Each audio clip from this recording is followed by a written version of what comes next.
90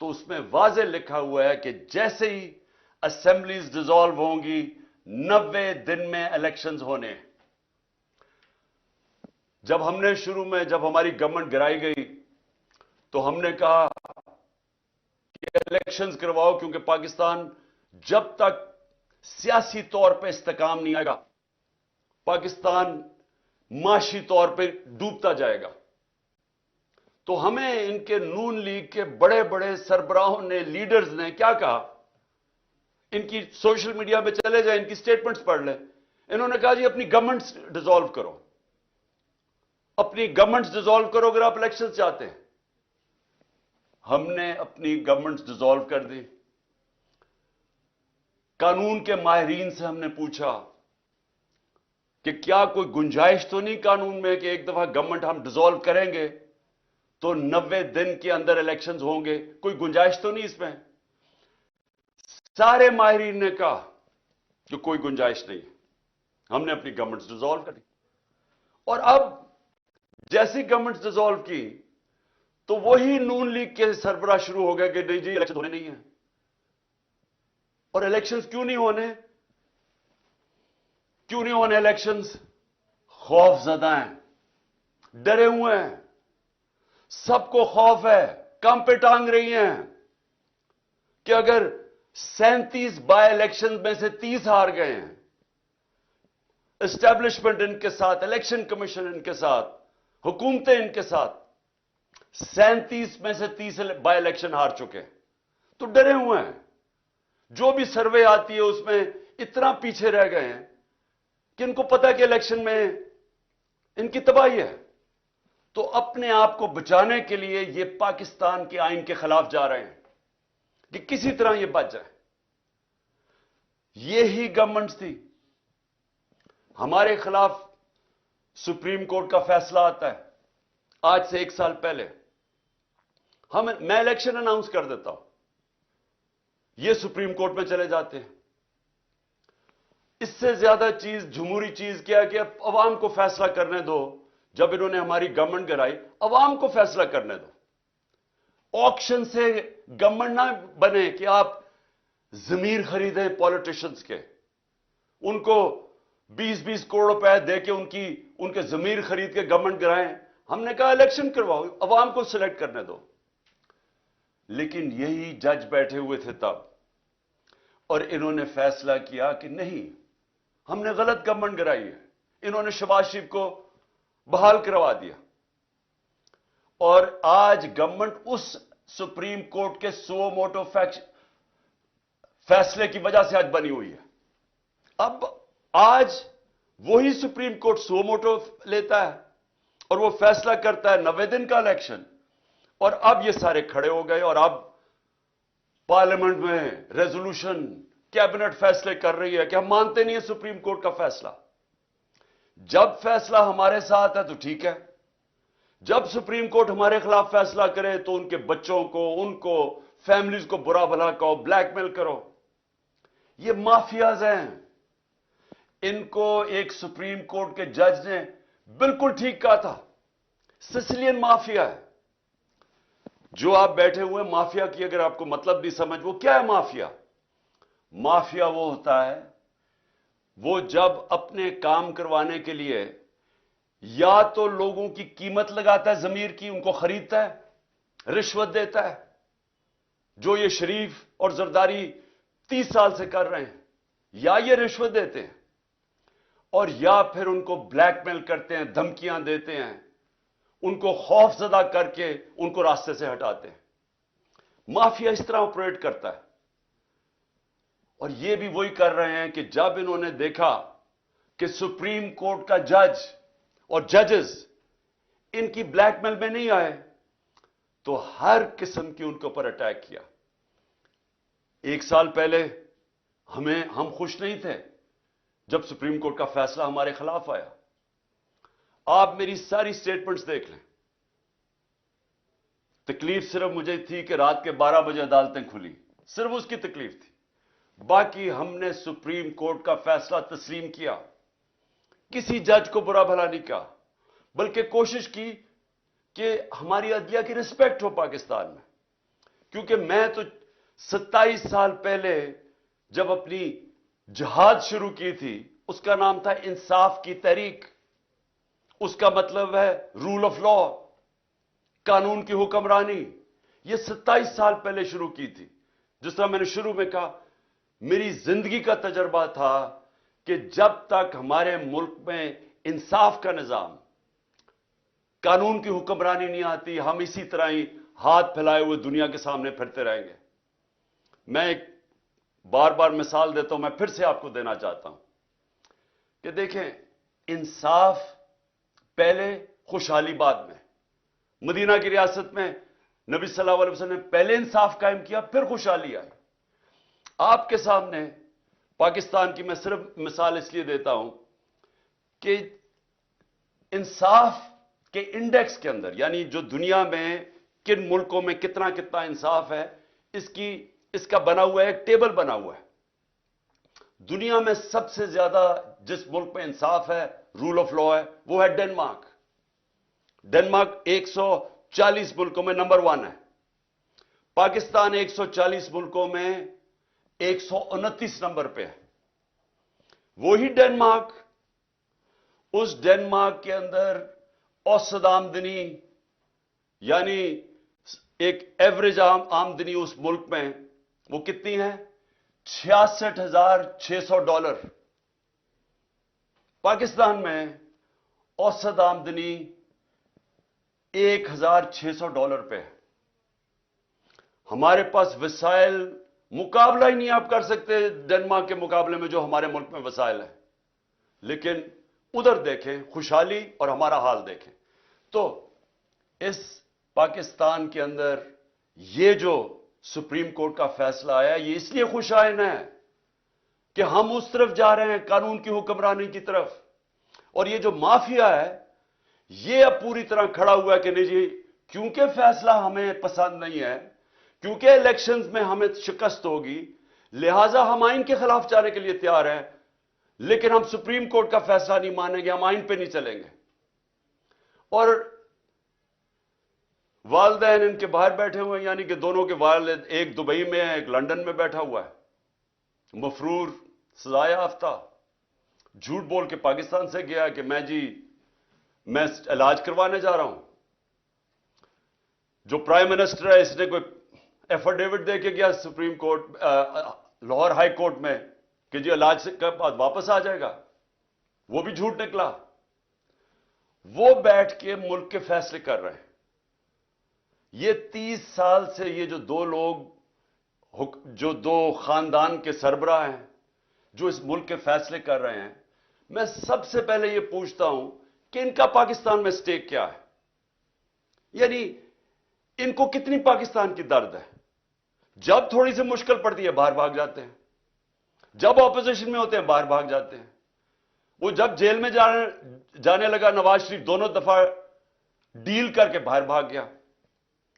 اور اب باہر بیٹھ کے یہ فیصلے کر رہے ہیں کہ سپریم کورٹ کا کون سا فیصلہ یہ مانیں گے اور کون سا نہیں مانیں گے. اور یہ ساری قوم دیکھ رہی ہے. ان بچے پھٹے ہوئے اپنے، وہ بچوں کو یہاں بٹھایا ہوا ہے جنہوں نے زندگی میں 1 گھنٹہ کام نہیں کیا، جن کو کوئی تجربہ ہی نہیں ہے سوائے یہ کہ وہ کہتے ہیں جی ہم باپ نے ہمیں اجازت دیا کہ ہم اب پاکستان میں سٹیٹمنٹس دیتے رہیں. وہ جو جس طرح کی سٹیٹمنٹس دے رہے ہیں، ایک کہتے ہیں جی مارشل لا لگ جائے گا، مارشل لا لگ جائے گا، مارشل لا لگ جائے گا. وہ جو آج کہہ رہا ہے مارشل لا لگ جائے گا، جس کے اوپر سیاست کر رہا ہے، جس نانے کے اوپر سیاست کر رہا ہے، وہ مارشل لا کی وجہ سے تو اس کو پھانسی ہوئی ہے. اور مارشل لا جو چاہتے ہیں مارشل لا لگے، ان کو پاکستان کی کوئی فکر نہیں ہے. یہ اور دوسرا جو لندن میں بیٹھا ہے، ان کا کوئی سٹیک پاکستان میں نہیں ہے. ان کا مقصد ایک ہے کہ کسی طرح ان کا جو این آر او انہوں نے لیا ہے، جو انہوں نے چوری کی 30 سال سے دولت بنائی ہے، وہ کسی طرح بچ جائے. ان کا انٹرسٹ وہ بچانا ہے. پہلے این آر او کیسے لینا ہے اور پھر این آر او کو بچانا کیسے ہے. ان کا سٹیک یعنی کہ اس میں پاکستان کو کیا نقصان ہوتا ہے؟ مارشل لا لگ جاتا ہے یا پاکستان کا آئین تباہ ہوتا ہے یا پاکستان کی سارے نظام تباہ کر دیتے ہیں تاکہ پاکستان کی پارلیمنٹ کی حیثیت ختم ہو جاتی ہے. جب اپوزیشن ہی نہیں ہے تو پارلیمنٹ کی تو حیثیت ختم ہو گئی. پاکستان کا ایف آئی اے جو ادارے ہیں, ایف آئی اے ہے, نیب ہے, وہ ختم کر دی ہیں کیونکہ ان کو اپنے آدمی بٹھا کے تو ان سے غلط کام کروا رہے ہیں.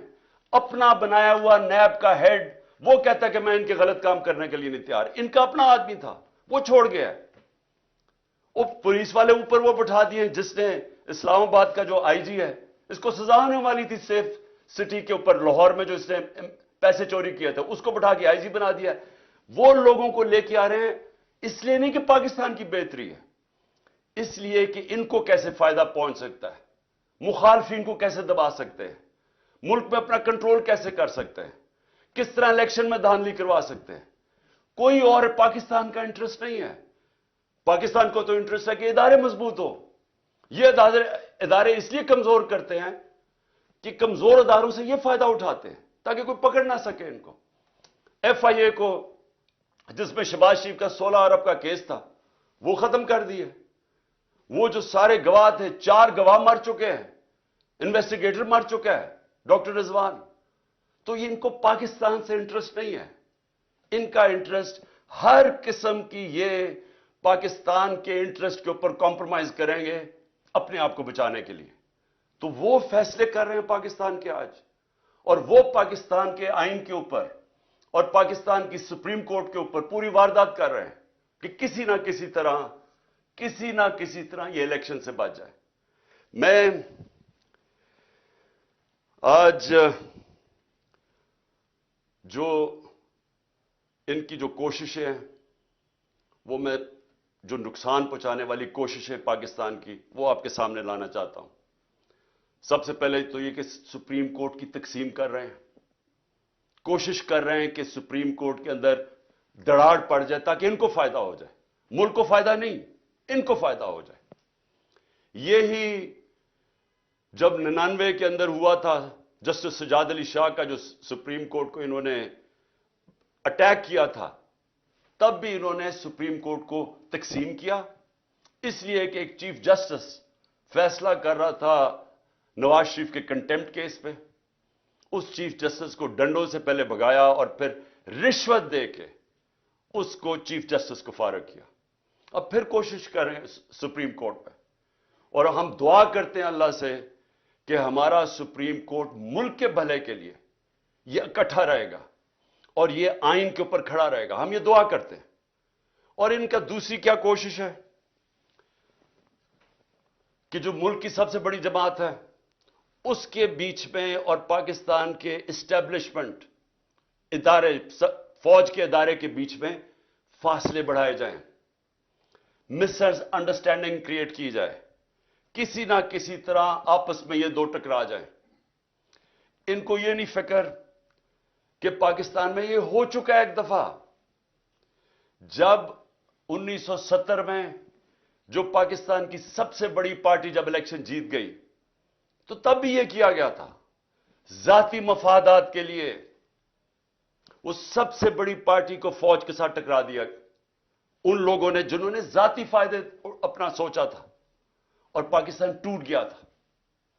آج بھی وہی کوششیں ہو رہی ہیں, ملک کی خاطر نہیں, ان کو اپنی ذات کے لیے یہ پوری طرح کوشش کر رہے ہیں کہ آپس میں ہمارا کوئی ٹکراؤ ہو, کسی طرح یہ تاثر دیا جائے کہ جناب فوج ہے پیچھے اس کے, جو کہ تحریک انصاف کے خلاف جو پوری کارروائیاں ہو رہی ہیں.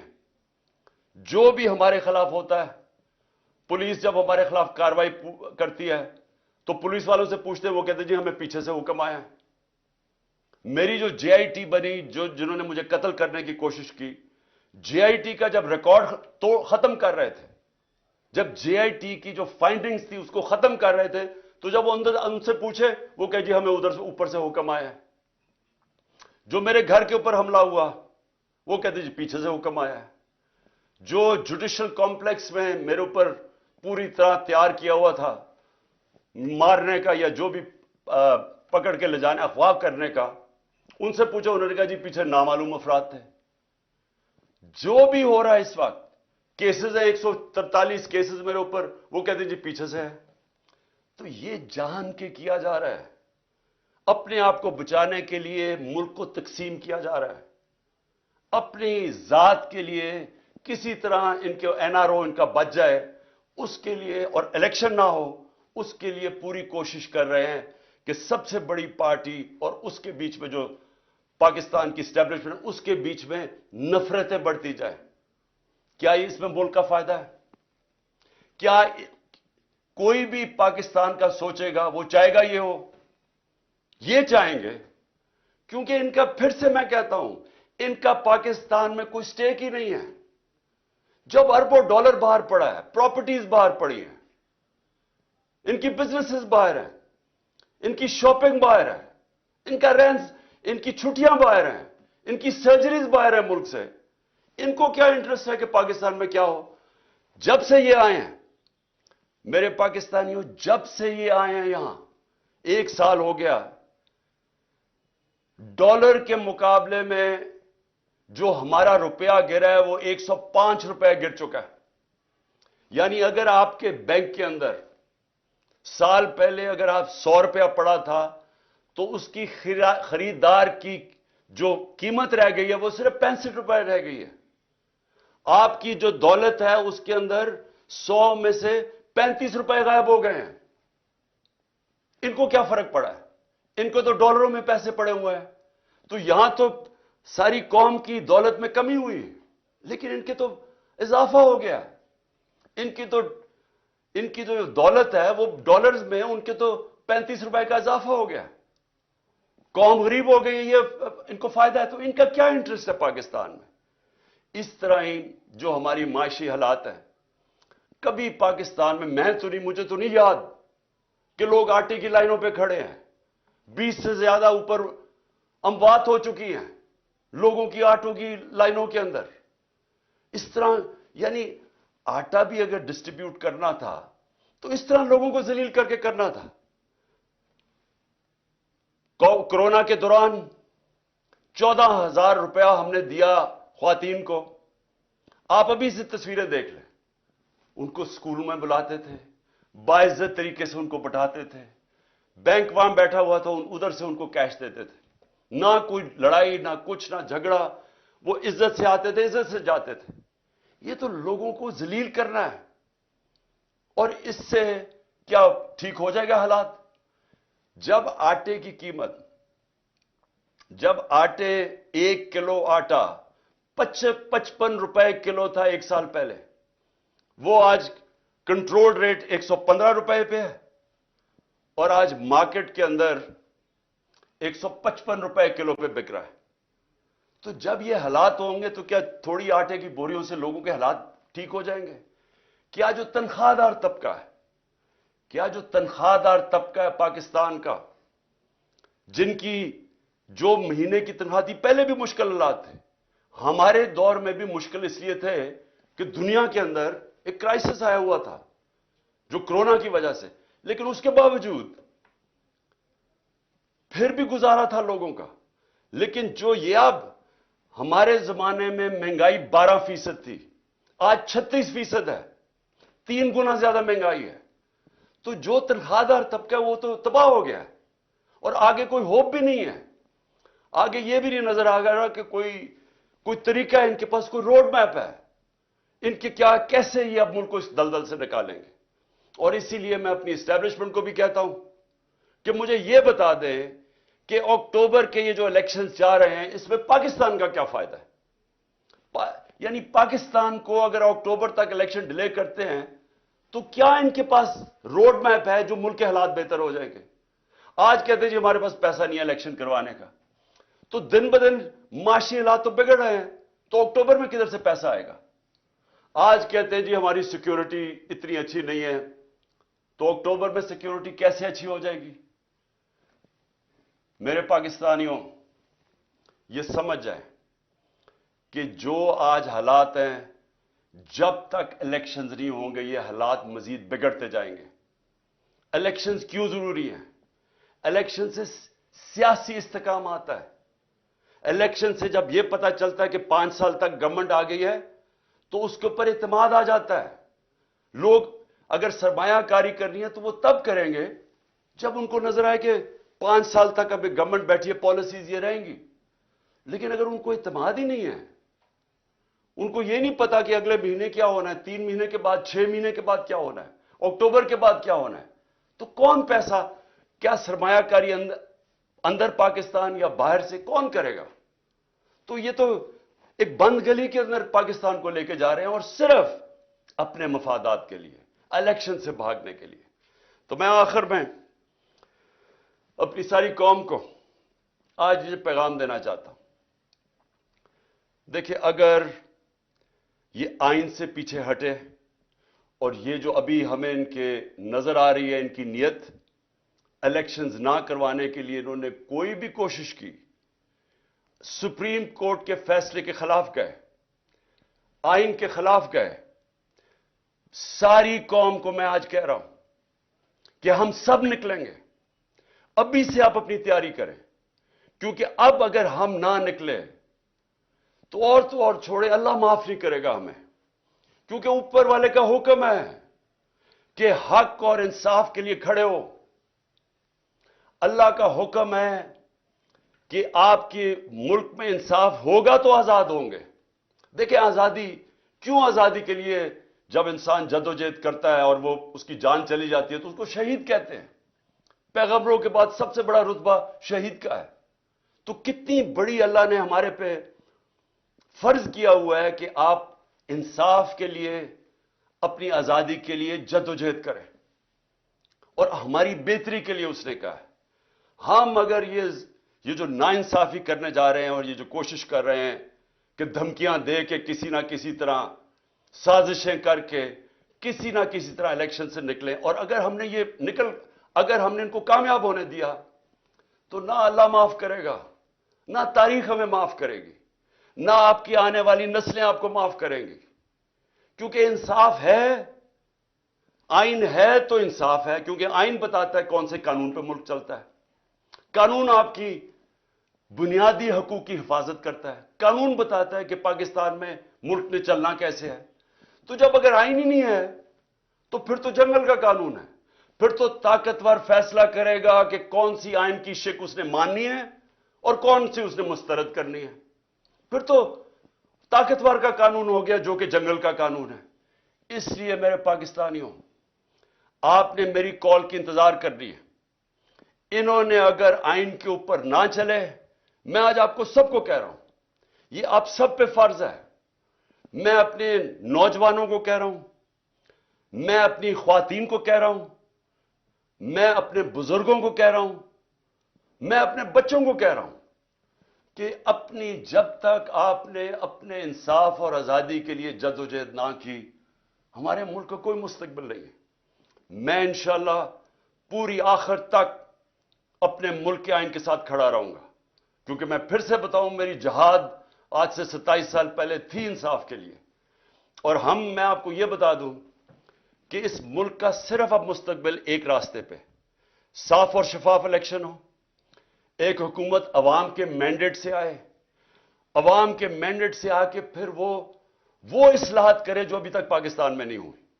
کیسے جوڈیشل ریفارمز ہوں, governance reforms, civil service reforms, ہماری گورنمنٹ کارپوریشن جو اتنا نقصان کر رہی ہیں ان کو ریفارم کریں, ہم رول آف لا قائم کریں, ہم سب کو طاقتور کو قانون کے نیچے لے کے آئیں.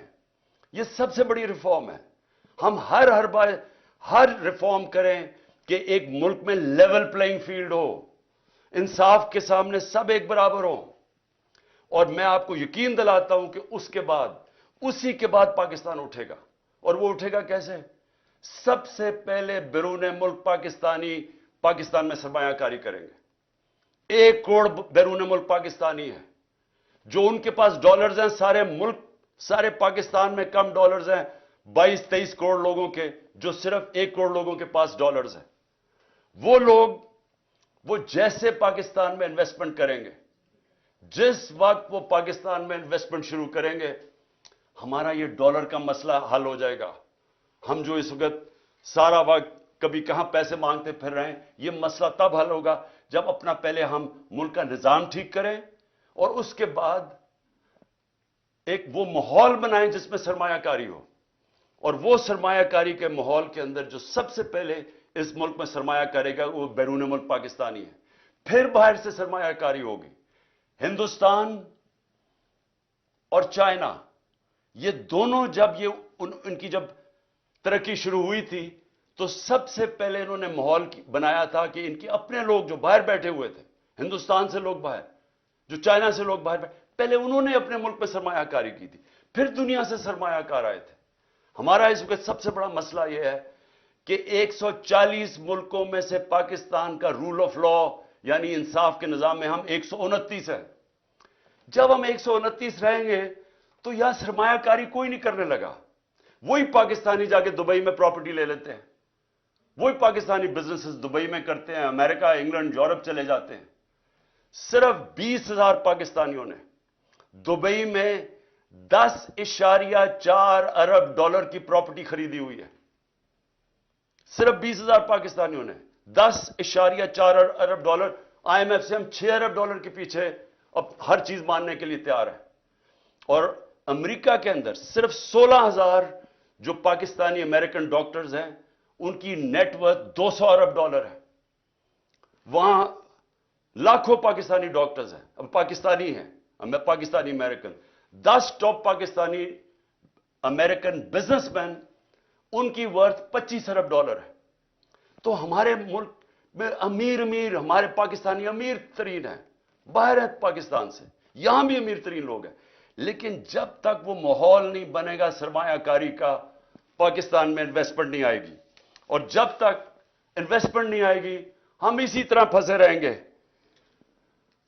ہم اسی طرح پھنسے رہیں گے جو آج ہم کبھی کہاں پیسے مانگتے ہیں اور کبھی کسی کو سے جا کے بھیک مانگتے ہیں اور اپنی عزت بھی کھو بیٹھتے ہیں. خوددار وہ خوددار ملک جو کہ علامہ اقبال کی سوچ تھی, جو قائد اعظم ہمارے خوددار لیڈر تھے, وہ بنانے کے لیے سب سے پہلا قدم رول آف لا ہے, قانون کی حکمرانی ہے. میں آخر میں یہ آپ کو بتا دوں کہ ہم سب الیکشن کی تیاری کر رہے ہیں. ہم نے اپنی الیکشن کی تیاری شروع کر دی ہے. کل سے میں جتنے بھی اپنے آہستہ آہستہ سب جو ٹکٹ کے ایسپیرنٹس ہیں, جو کینڈیڈیٹس ہیں, ان کے کل سے میں انٹرویو شروع کرنے لگا ہوں. اور انشاءاللہ 10 دنوں تک میں پورے ٹکٹس فائنلائز کر لوں گا, کیونکہ ہم پوری الیکشن کی تیاری کر رہے ہیں. اور اپنی قوم کو بھی میں کہتا ہوں آپ نے بھی پورا الیکشن کی تیاری کرنی ہے. اور ہم نے کسی صورت کوئی بھی انہوں نے کوشش کی الیکشن سے بھاگنے کی, ہم ساری قوم ان کو بھاگنے نہیں دے گی. پاکستان زندہ باد.